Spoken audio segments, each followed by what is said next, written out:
If not, that's completely okay. You can just read what the other groups talked about. And I know with my group, we had some major themes that we discussed. One of them being how there is a huge level of mistrust within the migrant population and understanding if the measures being taken and things being provided for them are actually helping their situation.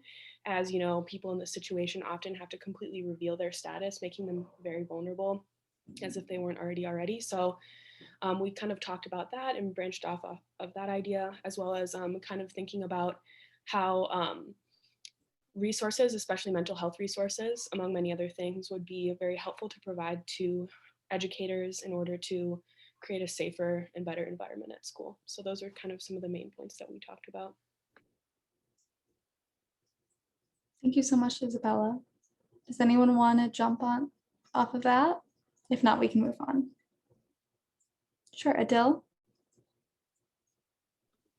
Yeah, so we talked about many things, but one of the things we talked about was the actual cause of what's actually causing people to migrate from the southern border. And I linked this video by the Gravel Institute in the chat, if you guys can see it, that really gets at like why people did migrate and a potential solution for it, which would be that be in the decades before like the 1980s, what you had was people had work visas where they could actually migrate to the US for the harvest for the farm work and then go back to their families. But ever since we actually made the border like more militarized, it's actually kept people there like trapped here.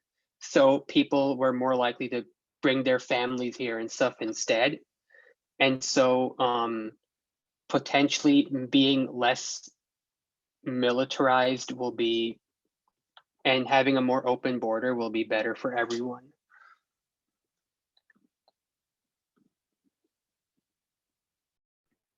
That's a really interesting point. If in the interest of time, we're going to move on, but if anyone wants to respond to what Adil added, feel free to put that in the chat. And thank you. So now we are going to transition into food insecurity and partnerships.